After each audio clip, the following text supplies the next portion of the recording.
Thank you. I am saved. Yeah, so I guess more background on us. That time that I encountered Psalms 29, it was actually through Bible Project that they were reading it in one of their podcasts. Yeah, super touching. And then that was around 4 years ago. And then I guess I just got so interested. I tried to do analysis without learning the Hebrew, just using Blue Letter Bible, because it has like a tool where you can see English and Hebrew side by side. It'll tell you which words are which. But then I found I actually couldn't get away with it because there was just like a lot of techniques that were not, that when it's translated to English, a lot of things just got really invisible, just not knowing the grammar and stuff. So eventually I just like grinded a whole bunch of textbooks, and over about a 3-year period of time, then feel like I have a pretty good grasp on the language now. And so we started with Psalms 23, where I just saw like more insights than I thought was there, shared with friends, and then friend wanted to share with more friend, and they're like, can you share this again with PowerPoint? And then it just organically grew into what it is today. Yeah, and then of course, still have Roby here with us on the team. Would you like to, yeah. So I joined this ministry, it was when the pandemic started, and that's when I was kind of very spiritual life would be falling apart. So, and I will binge watch Netflix during pandemic. So I'm so glad to be open this group. So I joined and started to with a lot of people, and it's so helpful. Thanks for objectives. My main objective is always, I think there are just so much beauty and things that on first reading, you just won't notice it. But then each time you study deeper, you're going to find more and more of the intricate design. And I think that's where the poetic beauty is. So my goal is the enjoyment. But of course, yeah, I guess today our goal is also to get acquainted with biblical poetry. Last time we looked at some techniques and we did some workshop style. We're going to do more of that today. And most of the content today, 70% are my own personal insights. There's good overlaps with one of my main sources here, book Handmade. That's a type of commentary written by Germans. So last time we talked about biblical poetry, where is it, but also like how much of it is it? Do you guys remember a number? Well, you guys are so attentive. I'm just so impressed. What's unique about Hebrew poetry? We talked about how in English, we have like metaphors, similes, and all that. Hebrew poetry has that too, but then their basic building blocks are quite different. This is poetry in Middle Eastern poetry, but also in like ancient times. So the way they write is just very different. Their main tools are parallelism, inclusio, chiasms, and word plays. Last time we looked at chiasms. Today we will have some more chiasms too. And then the main way to identify all of that, like the smallest building block, is called word pairs, which we'll also have more practice today. Last time we talked about chiasm, it's anything that's arranged in like this format where it's like the most basic is A, B, B, A. And yeah, maybe I don't want to, I feel like you guys have great memory, so I don't want to, I don't want to re-explain things. But where are chiasms? We talked about how they could be like 2 lines, an entire poem, or even the entire book, such as the book of James in the New Testament is arranged chiastically, where the first and last chapters match in what they're talking about. The second chapter and the second last chapter also match, and then the middle is doing something unique, often where they put the main emphasis. And then the book of Leviticus is also arranged chiastically. But so where are most of the poetry? We talk about like 1/3 of them, but in the Jewish people, the way they arrange the Bibles, they put them into 3 large categories. One is called the Torah, which the word means teaching, but it's really the first 5 books of Moses. So Genesis, Exodus, Leviticus, Numbers, Deuteronomy. Those 5 books is its own category. In there is some poetry because, like when Moses crossed the Red Sea, then he like sang a song, Song of Moses, right? And then I think Genesis, large parts of the first few chapters are arranged in a poetic style too. And so you'll see some translations arrange them into verses.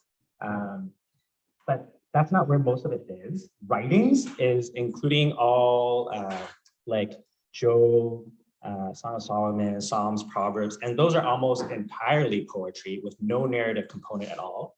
And then prophets is the one that I found a bit surprising, that when God wants to speak to his people through a prophet, the prophet primarily uses poetic language to convey God's message to his people. So prophets are almost maybe something like 70% poetry, with only 30% being narratives inside of them.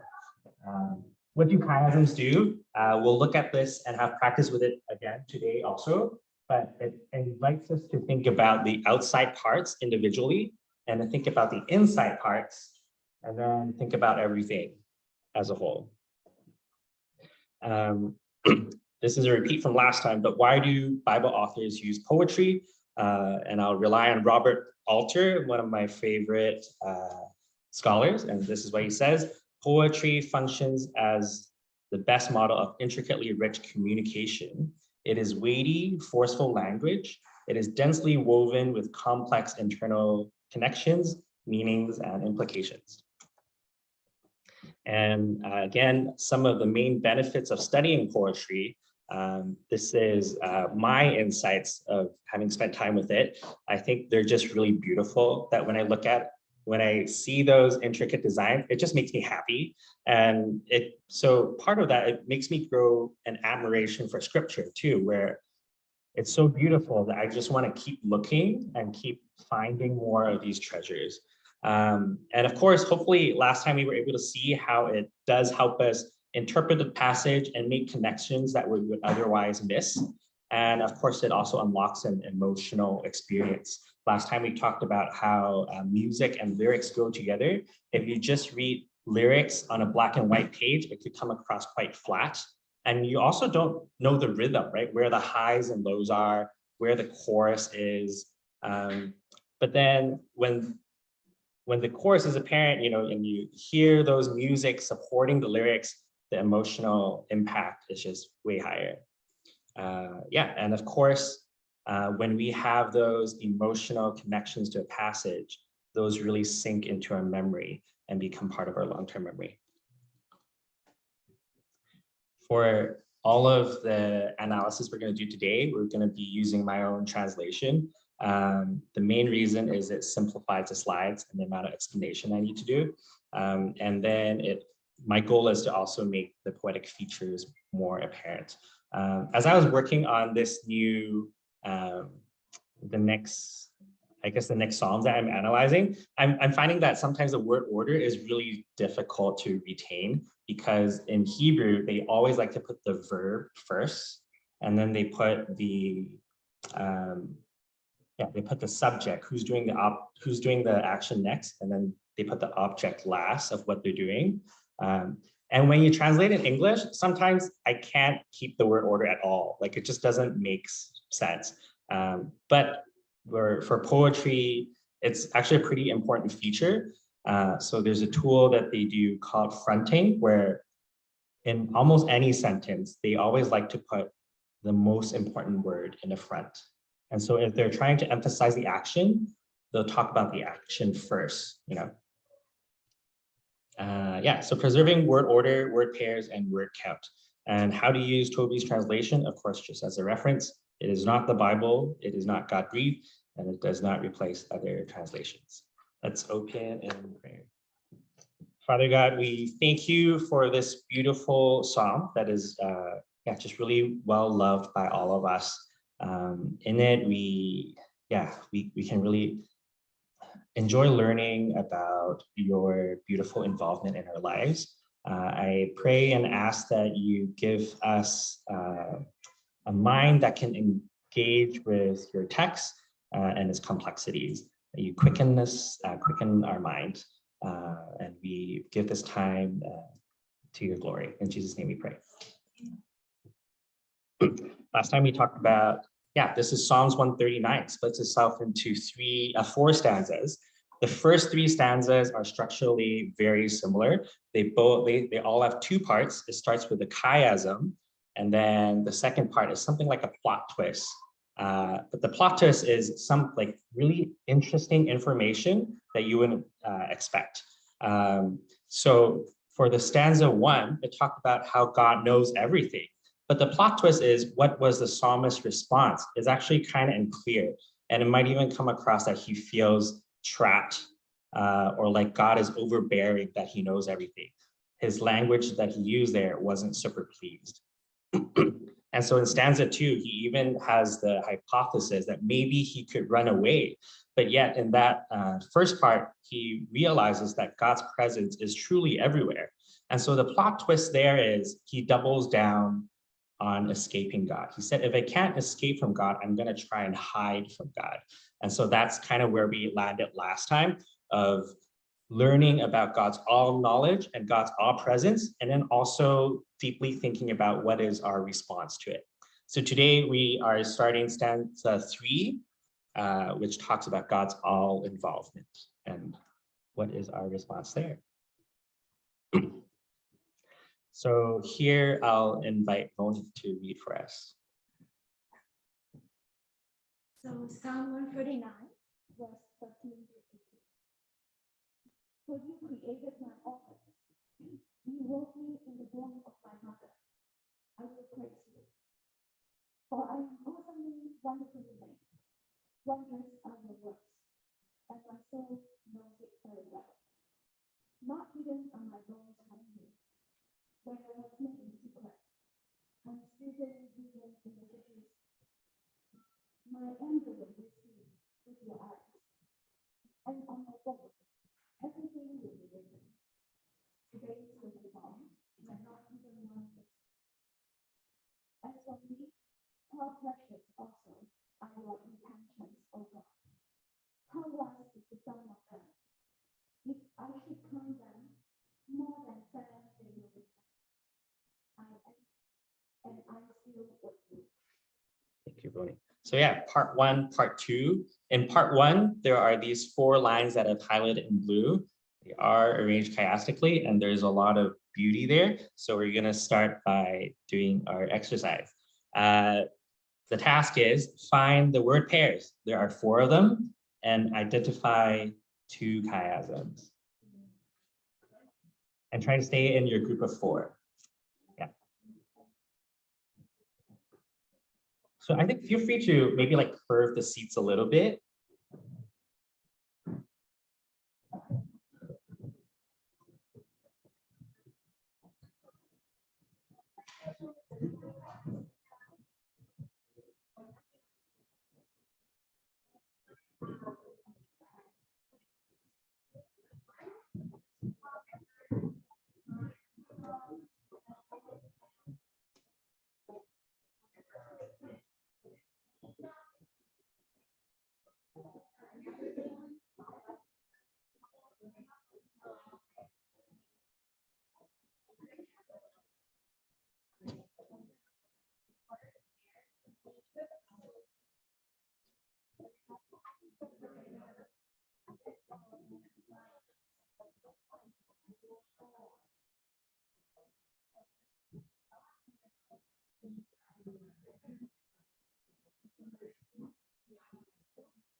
Okay, let's come back together.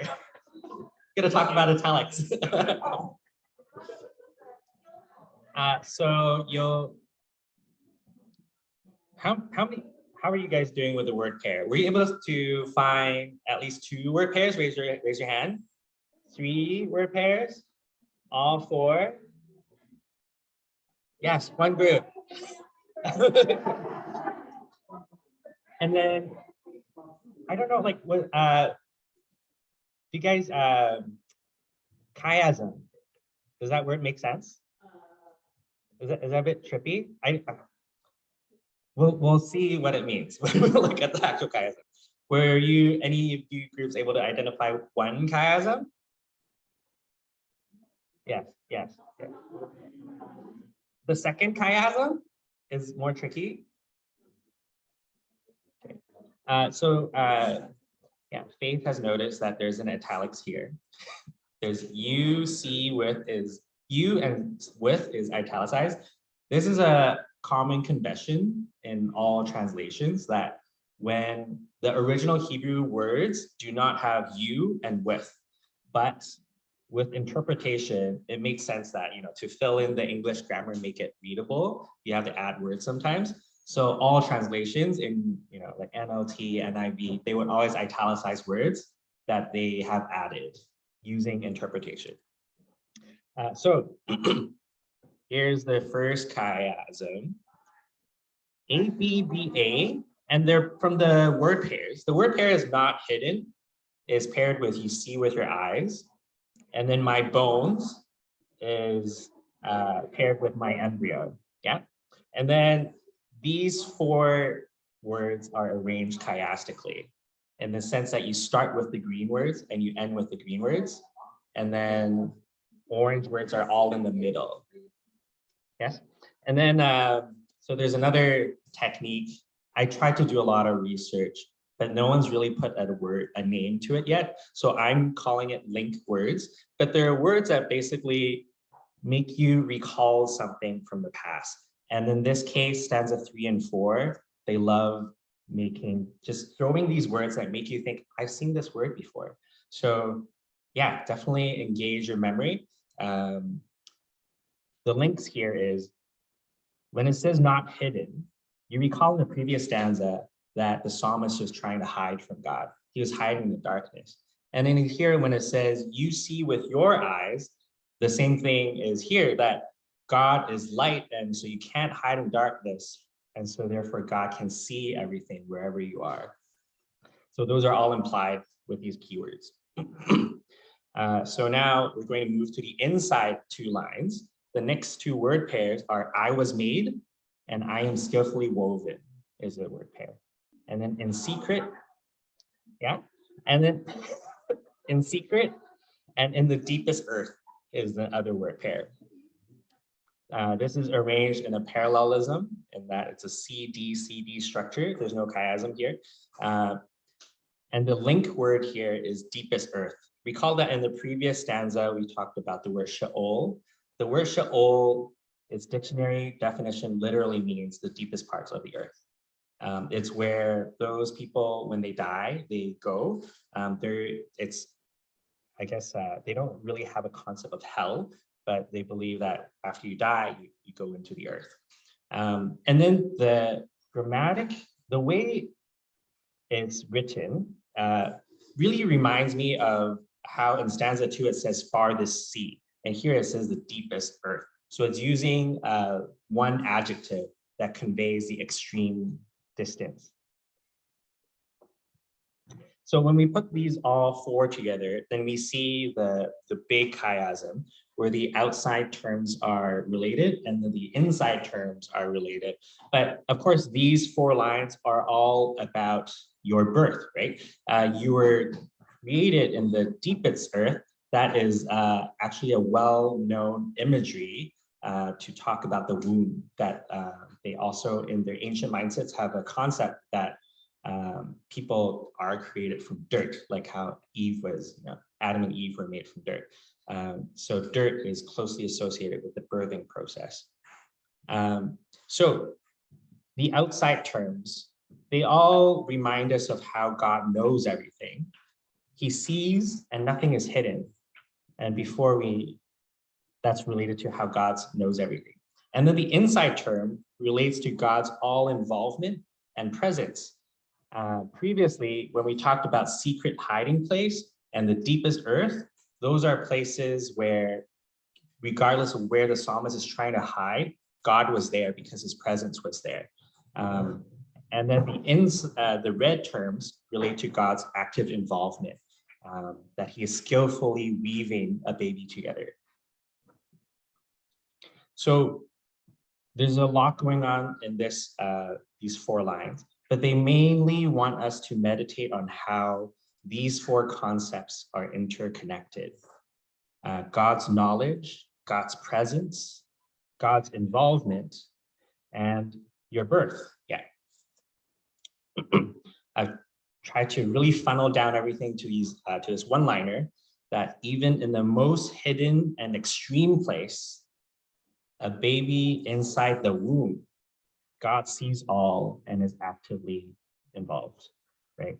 I think there's a lot of beauty connecting with the previous stanza where he's saying, I'm going to hide in the most extreme place. What is somewhere where, like, I think even with our technology, we struggle to see. That's why, did you guys notice what the photo was? Yeah, it's a baby ultrasound. Even with our technology, we can't see in color. We can only see this vague gray matter, right? But yet God can see in that extreme place where our medical technology just has not been able to. And then, because he would think that he could escape to the farthest reach place so that God won't be involved. He doesn't want God to meddle with his life. Why does God need to know everything? I want to do things on my own. But here, even in the womb, God was already involved, as if knitting him together. So we looked at those 4 lines, the blue on the bottom. They are actually arranged chiastically with the blue above. the first two lines, you created my organs, you wove me in the womb of my mother, is saying the same thing as these 4 lines that we just looked at.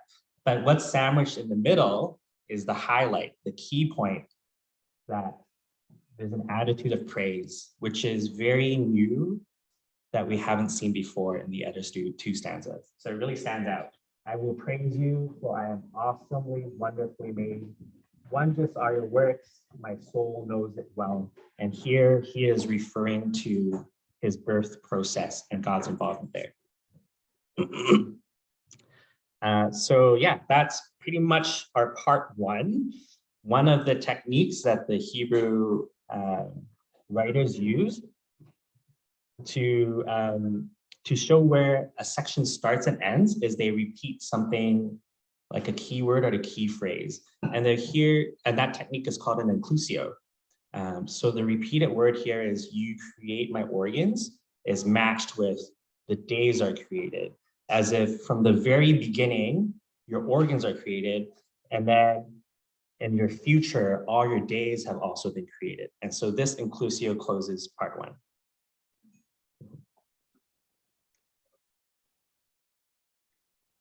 These next 4 lines, as for me, how precious are your intentions, O God, how vast is the sum of them.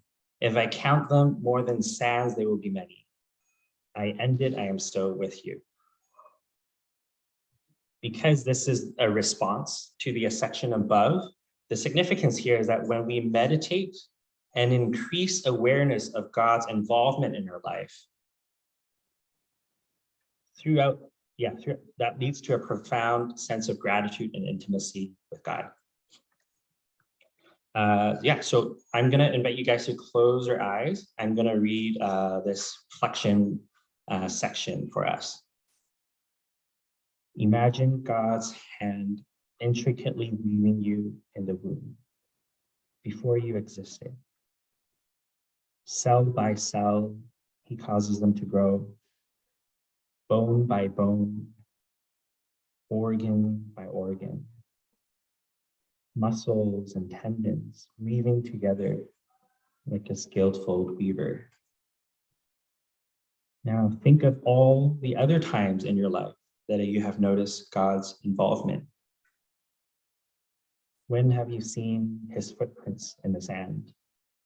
His fingerprints that are undeniably his? Consider how God has more uncountable good plans created and prepared in advance for you. What feelings come to mind? Are they positive or negative? How well does my heart comprehend God's all involvement in my life? And how do I want to respond to God? Okay, so here we are in stanza 4, the finale.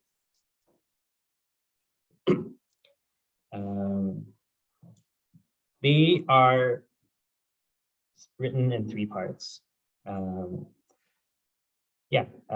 Maybe Volney, if I could get you to read. Yeah. Initially, I thought maybe we wouldn't read it, but.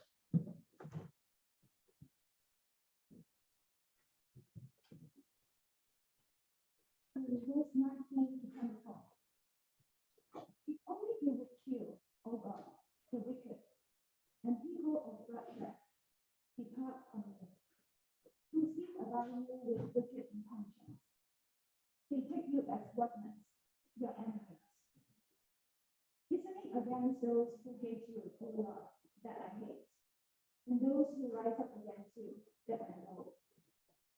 With utmost hatred, I have hated them. As enemies, they have been to me.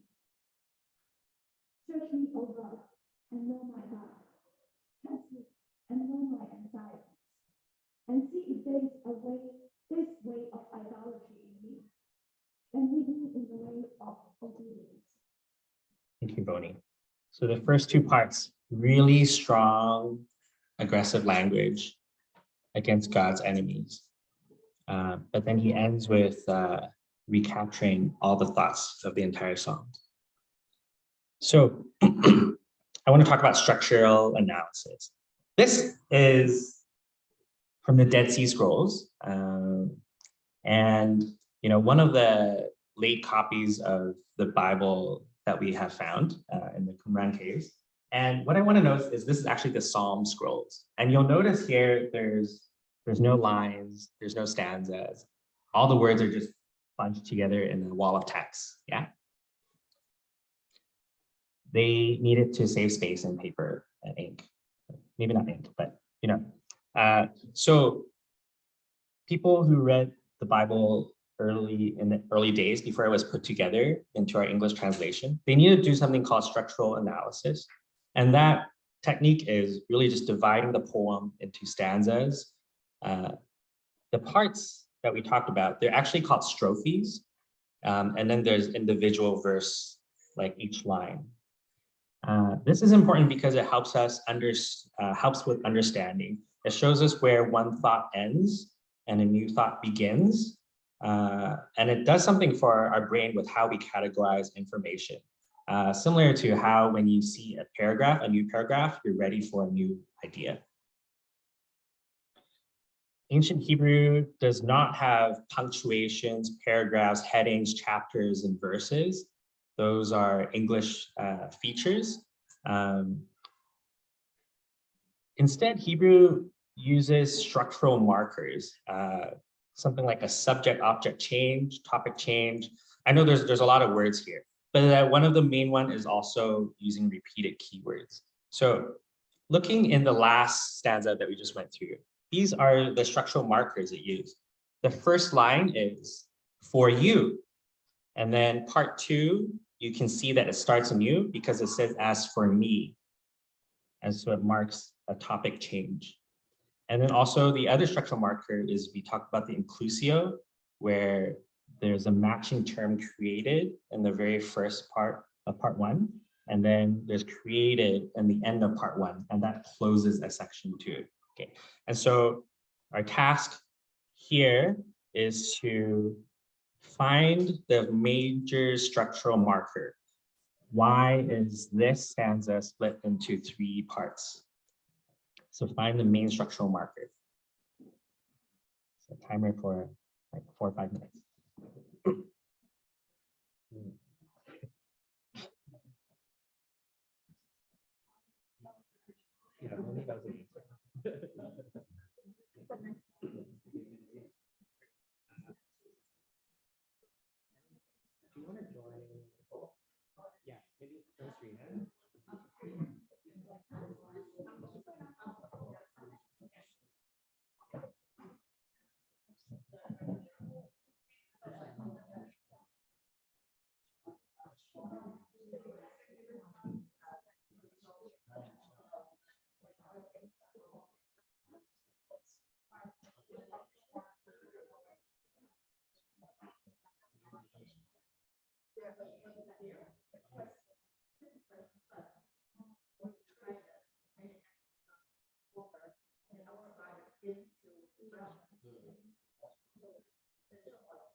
Sometimes there's a keyword that will. I think. It's got it.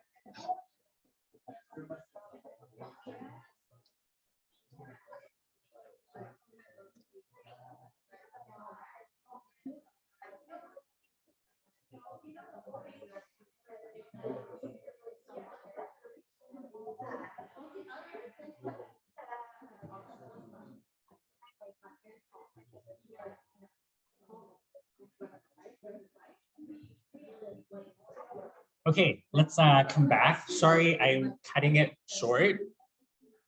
It's because there's one more exercise. Also, yeah. Anyone have a confident find? I'll just show the answer for the time, because we're yeah. So yes. And once you see it, it's really obvious. Like clearly, each line starts with that, and they're always in the middle. He addresses God 3 times. And not only that, like last time is "Oh God," and second time is "Oh Lord," also arranged chiastically. They just love putting chiasms everywhere. And the other reasons that you can split this into 3 clear parts is that this is in an AA, BB structure. And then, of course, the last 4 lines, the topic clearly changed. It's not about hatred at all. So you can very comfortably put the last 4 lines separate. Yes? Now, we're gonna do our next exercise on part 3 because there's a lot of poetic beauty there. Very intricate section. Next exercise. Find the word pairs. There are 4 word pairs here. I think this, you guys will find them. And then the second one is find repeated words. Words that will make you think, oh, I've seen this somewhere before in the Psalms. There are 5 words.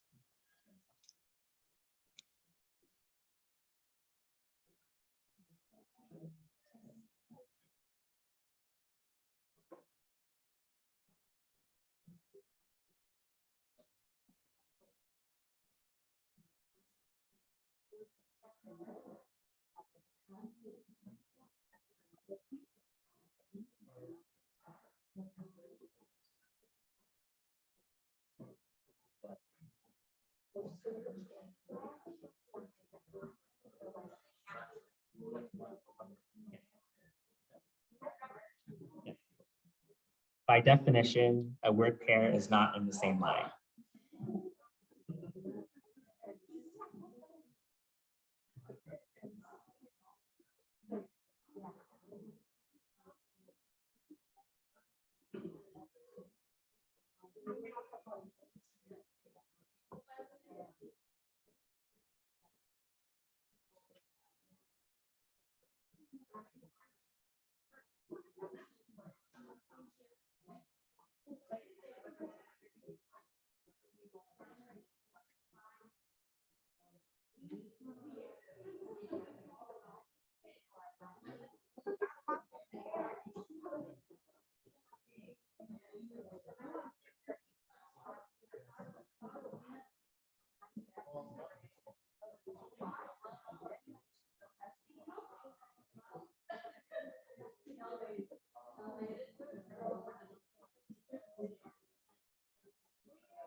So the second question, repeated, not in the sense it's repeated in these 4 lines, but you've seen this in other stanzas before. It makes you, jogs your memory.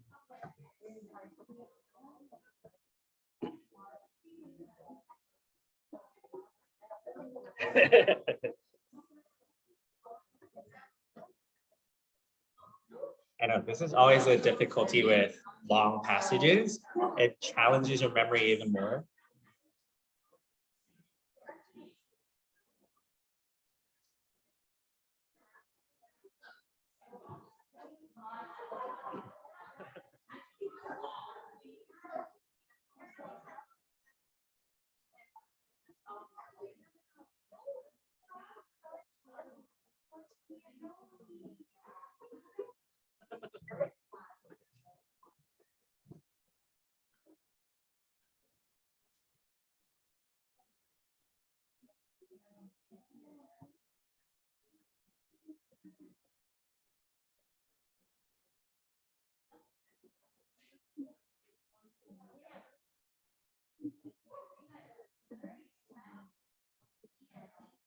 Okay, let's come back.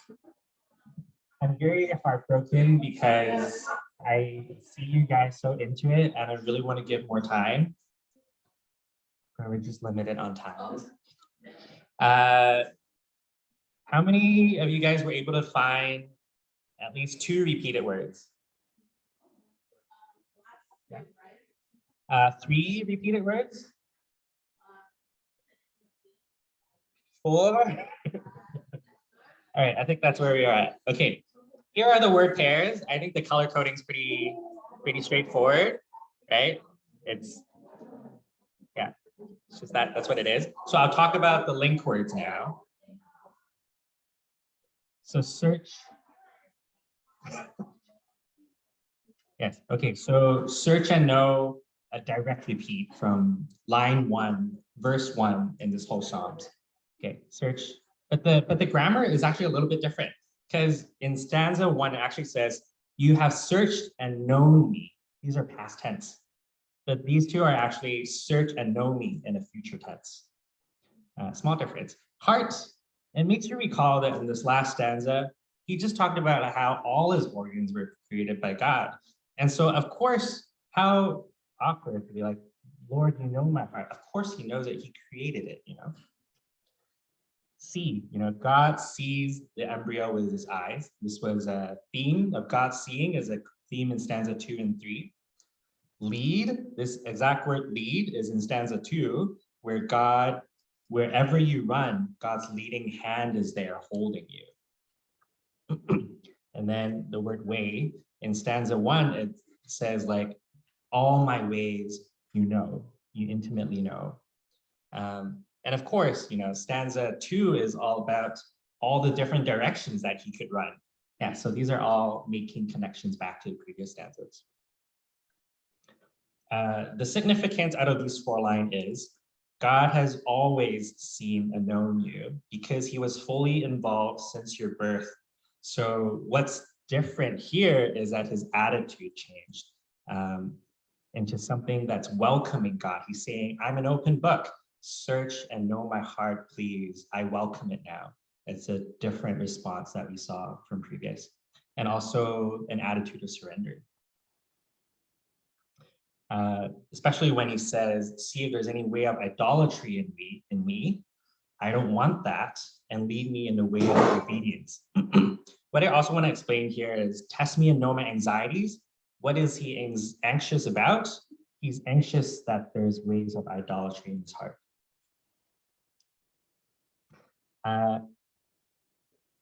These 4 lines has a lot of rhymes and rhythm to it, just the way it's written. So the word search me is chakareni, test me is bacheni, and see if ureim, and lead me uncheni, right? So the same vowels, same rhythm, and then the word know is da, the word for way is derech, and then my heart is levavi, Idolatry in me is otzev bi. So there's a lot of rhymes. I'll just read these four and hopefully the rhythm will sink into the beauty too. Chakreni el veda levavi, becheni veda sha'apai, ul'eim derech otzev bi, uncheni baderech olam. So we're going to do an overview of the entire Psalms now. One of the themes that we're tracking is there's a growing sense of God's intimacy. In stanza 1, he was really meditating on God's knowledge and think about how God knows everything about him. But his response there was kind of like iffy, right? He wasn't quite sure if he was happy with that. In stanza 2, he knows that God knows everything because he sees everything, but he's discovering that God's presence is also everywhere. In stanza 3, he further understands that not only is God's presence and knowledge everywhere, but he is also intimately involved since the very beginning of his life and actively involved for the rest of his life too. And so as he meditates and grows a deeper knowledge of these things, we see really powerful language in stanza 4 that leads to almost like a climax where his intimacy with God turns into, and it's expressed as loyalty. Loyalty with when his enemies say hateful things to his God, he feels really hurt and he feels strongly on God's side. If they hate you so much, Lord, I'm going to hate them back proportionately because I am loyal to God. As you read through the stanza, the whole Psalms again, I think you'll notice the tone in the writing that from stanza 1, it sounds really distant. And then as we move to stanza 4, the language becomes more and more intimate. You can see this in stanza 3, where there's obvious praise language used twice. And then in stanza 4, where the intensely intimate and emotional language. There's also a key word that's repeated 3 times. The word here is intentions. In stanza 1, it says, "Oh Lord, you know my intentions." And that's contrasted with God's intention in stanza 3, which he now counts as precious. And then that's contrasted with the wicked's intention who oppose God and say, I don't need your involvement. They are worthless to me. And so that's in stanza 3. And we talked about how the key phrase here that's repeated, the word inclusio, is a technique where you repeat a phrase or words, and the repeated here is the word search and known. Happens in the very first verse and also in verse 23. But what the difference is in stanza 1, it is very passive. It says, God, you have searched me and known me, kind of like an open box, but I didn't ask you to do it. I was just kind of subjected to it. I didn't really get a say or choice. It was just like, oops, I got searched, you know? But then the difference is that in stanza 4, the language becomes search me and know me. I'm an open book. I want to be known now. So there's a very active language of welcoming God's testing and leadership in his life. Of course, what's sandwiched in the middle is that, of course, God has searched and known you and he knows all your inner motives because he formed all your organs, the ones that are in charge of your thinking, your feeling. God has created those all with his hands. So the summary of our entire Psalms is that as we become more aware of God's knowledge, presence, and involvement in our life, we grow deeper in intimacy and loyalty towards God and surrender more to his testing and leadership in our lives. So that leads us to our group discussion. We have around 10 minutes. So I'll just read these questions for us. Describe a time when I became more aware of God's knowledge, presence, or involvement in my life. Number 2, how does deepening loyalty to God affect how I interact with those who oppose God? And question 3, what does active surrendering look like? And how is it different from passive surrendering in stanza 1? Okay, so discussion, and then we'll come back into our large group